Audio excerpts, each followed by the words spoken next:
Senator Manchin, Senator Mullin, please. Thank you, Chair. Thank you, Chairman. Thank you, panel, for being here. I've got a couple of comments and some questions too. Last week, I was on a trip to the Middle East, meeting with the leaders over there. And General, you're absolutely right.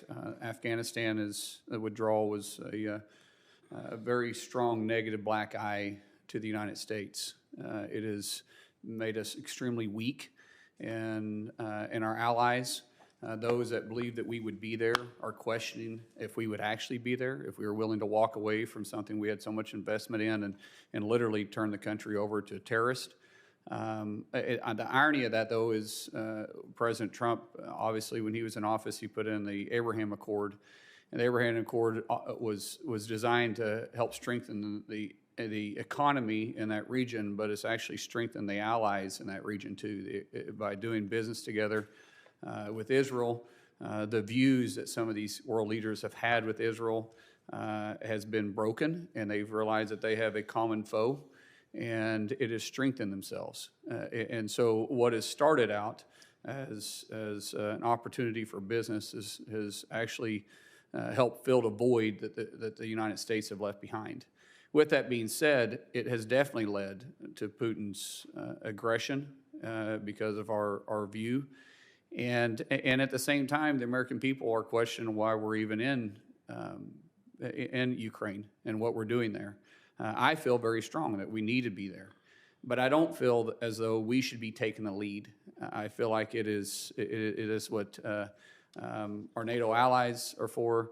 That is what we have alliances for, and I feel like that we need to be working with them, not necessarily leading.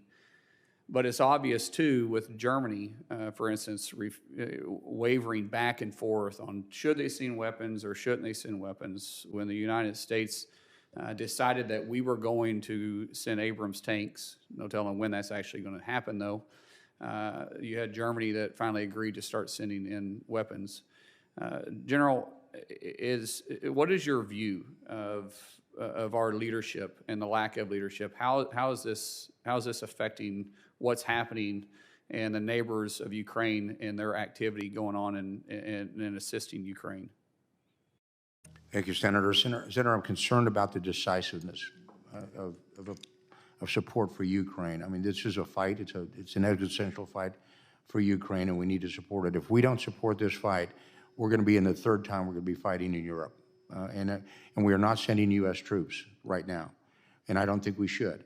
And no Ukrainians thought we should either. Every Ukrainian commander and every civilian and military leader, they do not want American troops on the ground. They want the equipment. They're able to fight it.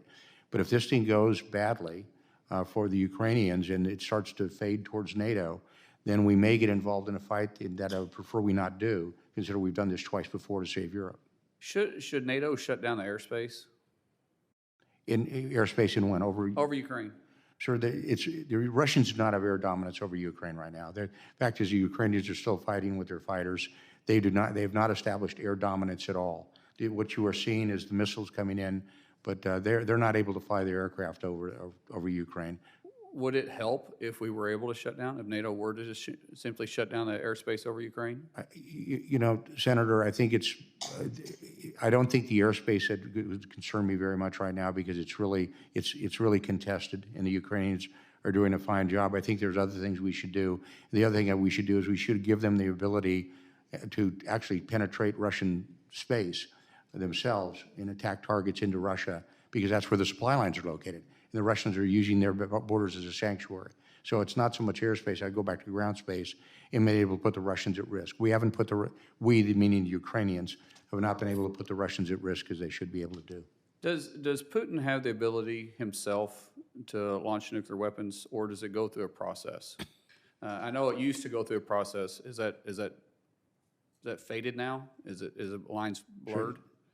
Sure, they do have a process, and I don't want to get into there because then I'll fall back on what I did at National Security Council. Sure. But they have a process. I'm just hoping that if we ever get to a position like that, wiser heads would prevail. Well, I'm familiar with the process. Before I was in the Senate, I was on the House Intel, and we were very aware of it, but I was concerned that it may be blurred now. One last comment I'll make, and I'll make it brief. The IC community at least the ones in the field. And I'm not trying to defend the IC community here in Washington, D.C. I think they're riddled with problems. But they did call it right, and they were advising us that this was imminent, that they were going, and they were very precise on even the time frame of when it was going to happen. Unfortunately, when we were meeting with the decision makers, they weren't very positive on Ukraine's resolve, and that's where we misread it. We should understand that Ukraine was going to fight, and I will admit I even got that wrong.